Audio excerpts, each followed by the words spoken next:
I think that the rancor and the divisiveness of modern American politics is largely a consequence of something that's happening further upstream. And so I think that when you look at people on the other side of the political aisle and you see them not as sort of people who disagree politically, but as sort of occupants of almost a totally different country, then I think that the divisiveness in our political debate is almost inevitable. So the way to solve it, I think, is to actually start to bring, some sense of national cohesion back. Um, Part of that is an economic convergence story, right? Part of the reason um, that our politics became so divided is the economic story eventually led to a political story where the regions of the country that are most economically prosperous drifted in one direction politically, and the region of the countries that were less economically prosperous drifted in another direction. So I think actually bringing a little bit more, a little bit more of a middle ground in our economic growth, where you don't just have a bunch of poor people in depressed regions and a bunch of rich people in non-depressed regions, but you actually have a more sustainable level of economic development would help. I think part of the thing that comes along with that is actually living with one another. One of the things I really like about some of the big cities in the Midwest is that, rents aren't so high that you don't have actual like middle class people living in them. You go to Columbus, Ohio, beautiful city, very nice city, economically vibrant. I think one of the more economically vibrant cities in the country. But you can buy a decent house even within the city limits in Columbus in a lot of neighborhoods for a reasonable salary. If you're making $50,000-$60,000 a year, you can still afford a house in Columbus, Ohio, and certainly in the Columbus suburbs. You cannot afford a house if you live in San Francisco making $50,000-$60,000 a year. You really can't afford a house, frankly, making $120,000 a year in San Francisco. You can maybe buy a one-bedroom apartment for $4,000 a month mortgage. But the fact that we're not actually living together is a really important thing.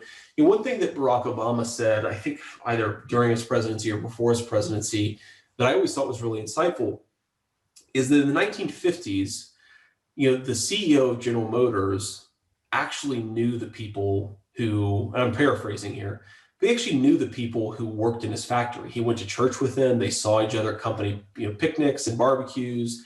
Maybe his family was involved in activities with their families, and not to sort of idealize this. It's not that sort of everything was perfect in that era. It's not that sort of rich and poor just sort of got along together super well. But there was at least a critical sense in which people shared the same basic spaces.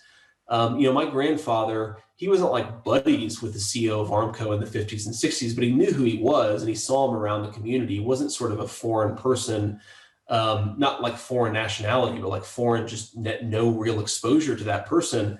Whereas in the era of globalization, that's just not true. The CEO of General Motors, doesn't have nearly the same connection. Her workers are spread all over the world.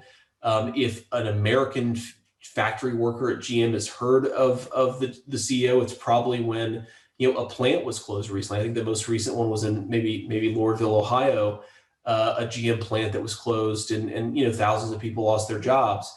And so I just think that all of these like cultural and economic divergences that exist in our country almost inevitably lead to a group of people who are hyperpartisan, who don't see themselves as fellow countrymen and countrywomen, and who really just don't like each other. And I think that's where the political division comes from. The final point I'll make on this actually is think about the military. If you look at the political preferences of people who serve in the military, especially the enlisted ranks, it's heavily Republican in a way that it wasn't 20 or 30 years ago. And I'm a Republican. I'm not criticizing people for voting Republican, but it's worrisome that in the 50s or 60s, if you served in the military, you were very likely serving with people from all walks of life. I've heard it argued that the 1964 Civil Rights Act is actually in large measure a consequence of the fact that over 80% of congressmen and congresswomen in the 1960s, over 80% of them were veterans of either World War II or Korea. Like people fought in the war together. they gained some sense of camaraderie, and then they, eventually were elected to Congress and didn't see each other as enemies and were able to sort of accomplish some things that they wouldn't maybe have otherwise been able to accomplish. And I do think that there's something meaningful about this that we're missing in sort of our discussions. Like I think that we tend to want to say that if we were all just nicer to each other, our problems would go away. And I actually tend to think that our problems are so substantial, and because they are, we're not especially nice to each other. So not necessarily an optimistic answer to the question, but really my view is that the political division of today is less a root cause and more a symptom of other things that are going on in the country.